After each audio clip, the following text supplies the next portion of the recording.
അസ്സലാമലൈക്കും. നമ്മൾ ഇന്നത്തെ കുഞ്ഞുളോകിലേക്ക് എല്ലാവർക്കും സ്വാഗതം. എല്ലാവരും ബറാത്തിൻ്റെ പണിയിലും തിരക്കിലും കാര്യങ്ങളൊക്കെ ആവൂലേ. ഞാനിത് ഒരുവിധം പണികളൊക്കെ തീർത്തിട്ട് പിന്നെ അത്ര വലിയ പണികളൊന്നും ഉണ്ടായിരുന്നില്ല. അന്നുള്ള കാര്യങ്ങളൊക്കെ അന്നു തന്നെ ഞാൻ ചെയ്തുകൊണ്ടിരിക്കും. ഒറ്റക്കല്ലേ, കുട്ടികൾ സ്കൂളിൽ പോയാൽ പിന്നെ വെറുതെ ഇരിക്കല്ലേ, അപ്പോൾ ഓരോ കാര്യങ്ങൾ അങ്ങനെ ചെയ്തുകൊണ്ടിരിക്കും. അതുകൊണ്ട് പിന്നെ അത്ര വലിയ പണികളും കാര്യങ്ങളൊന്നും ഉണ്ടായിരുന്നില്ല. പിന്നെ അടുക്കളത്തെ കുപ്പിയും പാത്രമൊക്കെ നമ്മൾ മല്ലിപ്പൊടി അങ്ങനെയൊക്കെ ഇട്ട് വെക്കുന്ന പാത്രങ്ങളൊക്കെ ഞാൻ ഒക്കെ കഴുകി വൃത്തിയാക്കി ഒക്കെ സെറ്റാക്കി വെച്ച് പിന്നെ വാതിൽ ജനലൊക്കെ തുടക്കലല്ലോ അങ്ങനത്തെ പണികളൊക്കെ കഴിഞ്ഞു. പക്ഷെ അതൊന്നും വീഡിയോയിൽ ഉൾപ്പെടുത്താൻ പറ്റിയിട്ടില്ല കേട്ടോ. കാരണം എന്താ വെച്ചിട്ടുണ്ടെങ്കിൽ ഞാൻ വീഡിയോ പിടിക്കണത് ഒന്നെങ്കിൽ കയ്യിൽ പിടിച്ചിട്ടാവും, അല്ലെങ്കിൽ അവിടെ ജനലിൻ്റെ മേലൊക്കെ വെച്ചിട്ടാവും. പിന്നെ സ്റ്റാൻഡ് കാര്യങ്ങളൊന്നും ഇല്ലല്ലോ. പിന്നെ വീഡിയോ എടുത്തുതരാൻ ഇവിടെ ആ സമയത്ത് ആരും ഉണ്ടാവില്ല. അപ്പം അതുകൊണ്ടാണ് കേട്ടോ. പിന്നെ നമ്മൾ ഓരോ പണി അവിടെ ഇവിടെയൊക്കെ ചെയ്യുന്ന സമയത്ത് ഇങ്ങനെ ഫോണായിട്ട് ഇങ്ങനെ നടക്കുമ്പോൾ നമുക്ക് ഒരു ഇതല്ലേ, അതുകൊണ്ടാണ് കേട്ടോ അതൊന്നും ഉൾപ്പെടുത്തായിരുന്നത്.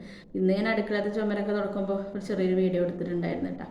അതുകൊണ്ടാണ് വീഡിയോ ഒന്നും ഇട്ടായിരുന്നത്. പിന്നെ അത്ര വലിയ പണികളില്ല, അന്നുള്ള കാര്യങ്ങൾ ഞാൻ അന്നു തന്നെ ചെയ്യും. പിന്നെ നമ്മളെ ബെഡ്ഷീറ്റ് പതിപ്പ് കാര്യങ്ങളൊക്കെ തിരുമ്പാണ്ടായിരുന്നു. അതൊക്കെ ഓരോന്നോരോന്നറായിട്ട് അതും തിരുമ്പി കഴിഞ്ഞ് ഒക്കെ സെറ്റായിട്ടാണ്. ബറാത്ത് പറഞ്ഞാൽ നമുക്കൊരു സ്പെഷ്യലാണല്ലോ അല്ലേ. ബറാത്ത് ദിവസം വരുന്നത് ഇപ്പോൾ നാളെയാണല്ലോ ദിവസം വരുന്നത്. മറ്റന്നാൾ നോമ്പ്, അങ്ങനെയാണ് ഇപ്പോൾ ഉള്ളത്. അപ്പോൾ എന്തായാലും നല്ലൊരു മാസം ദിവസമൊക്കെയാണ്. എല്ലാവരും ഒത്തൊരുമയോടും സ്നേഹത്തോടും കുടുംബ ബന്ധങ്ങൾ നിലനിർത്തി കൊണ്ടുപോകാൻ നോക്കുക അല്ലേ. നമ്മളെ മാതാപിതാക്കളുടെ സ്നേഹത്തോടും അവരെ സന്തോഷത്തോടും കൂടിയിട്ട് നമ്മൾ എന്താ പറയുക, നമ്മളോടൊപ്പം തന്നെ ചേർത്ത് നിർത്തുക. അപ്പോൾ അതിൻ്റെ ഒരു ബർക്കത്ത് നമുക്ക് എന്തായാലും ഉണ്ടാവും. ഇന്നല്ലെങ്കിൽ നാളെ നമുക്ക് കിട്ടും അല്ലേ. നമ്മളെ മക്കളിലൂടെയാവും നമുക്കത് കിട്ടുക. നമ്മളെ ഉമ്മാനി ഉപ്പാനി എത്രത്തോളം സ്നേഹിക്കണ്ടോ അത്രത്തോളം നമ്മളെ മക്കളിൽ നിന്ന് നമുക്ക് ആ സ്നേഹം തിരിച്ചു കിട്ടും. അങ്ങനെയാണ് എൻ്റെ ഒരു ഇത് കണ്ട അനുഭവത്തോളം അങ്ങനെ തന്നെയാണ്. പിന്നെ ആരെയും നമ്മൾ വേദനിപ്പിക്കാതിരിക്കുകയല്ലേ. എന്താ മറ്റൊരാളെ വേദനിപ്പിച്ചിട്ട് നമുക്ക് കിട്ടാൻ പോവുള്ളൂ.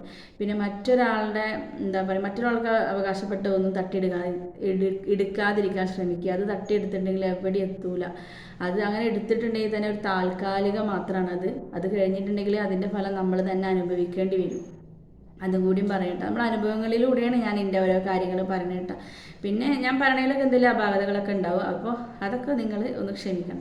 പിന്നെ വീഡിയോ കണ്ടിട്ട് എൻ്റെ കൂടെ തന്നെ സപ്പോർട്ട് ചെയ്തിട്ടുണ്ടാവണം. കുഞ്ഞു വ്ളോഗാണ്, അത് സ്കിപ്പ് ചെയ്യാതെ മുഴുവനായിട്ടൊന്ന് കാണാൻ ശ്രമിക്കണം കേട്ടോ.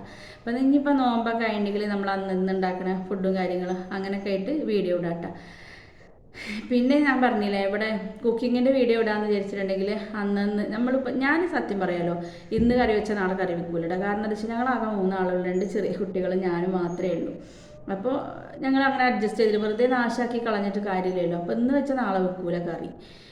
ചോറ് മാത്രമേ വെക്കുള്ളൂ കേട്ടോ. അങ്ങനെ ചോറ് പിന്നെ മീൻ പൊരിക്കാനുള്ളത് അന്ന് പൊരിക്കൂട്ടോ. മീൻ ഉണ്ടെങ്കിൽ പിന്നെ ഉണക്കലാണെങ്കിൽ അതൊക്കെ അങ്ങനെ പൊരിക്കല. അതൊന്നും തലേ ദിവസം ഉണ്ടാക്കിക്കൂല. കറിയുടെ കാര്യം കേട്ടോ ഞാൻ പറഞ്ഞു. കറി 2 ദിവസം കൂടുമ്പോഴേ വെക്കുള്ളൂ. അപ്പോൾ അതിൻ്റെ വീഡിയോ ഒന്നും നമുക്ക് അങ്ങനെ ഇടാൻ പറ്റില്ലല്ലോ. പിന്നെ രാവിലെ പറഞ്ഞിട്ടുണ്ടെങ്കിൽ ചായപ്പണി അതൊക്കെ ഞാൻ കുറേ വീഡിയോയിൽ അങ്ങനെ ഇട്ടിട്ടുണ്ട് കേട്ടോ. പിന്നെ തന്നെ നമ്മൾ വീണ്ടും ഇങ്ങനെ ഇടുമ്പോൾ ആളുകൾക്ക് അതിപ്പോൾ എന്നും കണ്ടതന്നെയല്ലേ എന്ന് വിചാരിക്കും. അതുകൊണ്ടാണ് പിന്നെ അതൊന്നും ഇടാത്തത് കേട്ടോ. അപ്പോൾ അങ്ങനെയൊക്കെയാണ് കുഞ്ഞു വിശേഷങ്ങൾ. ഇനി അനീതിയുടെ വീട്ടിലും ഉമ്മാരുടെ അടുത്തൊക്കെ പോകുമ്പോൾ അവിടുത്തെ നല്ല വീഡിയോയും കാര്യങ്ങളൊക്കെ ആയിട്ട് വരാം. അപ്പോൾ അങ്ങനെയൊക്കെയുണ്ട് ഇപ്പോഴത്തെ കുഞ്ഞു വിശേഷങ്ങൾ. അപ്പോൾ നമ്മൾ പിന്നെ എന്താ പറയുക, കുട്ടികളൊക്കെ സ്കൂളിൽ പോയി പരീക്ഷ, മദ്രസത്തെ ഒരാളുടെ പരീക്ഷ കഴിഞ്ഞ് അടുത്ത ആളത് 17-ാം തീയതി വരാൻ പോണത്. നമ്മൾ കുട്ടികളുടെ മദ്രസ എത്രത്തോളം പഠിക്കാൻ പറ്റുമോ അത്രത്തോളം പഠിപ്പിക്കുക. മദ്രസ പഠിപ്പ് ആരും നിർത്താതിരിക്കാൻ ശ്രമിക്കുക. 10 വരെ പോകാൻ പറ്റുമെങ്കിൽ 10 വരെ പോകുക. അതിലും കൂടുതൽ പോകാൻ പറ്റുമെങ്കിൽ അതിൽ കൂടുതൽ നമ്മൾ പറഞ്ഞേക്കാം. നമ്മളായിട്ട് നമ്മളെ മക്കളെ ഭാവി നമ്മളായിട്ട് ഇതാക്കണ്ട. ഇപ്പോഴത്തെ കാലത്ത് മതപരമായ പഠനം എത്രത്തോളം ഉണ്ടോ അത്രത്തോളം നല്ലതാണ് ഇന്നത്തെ കാലത്ത് കേട്ടോ.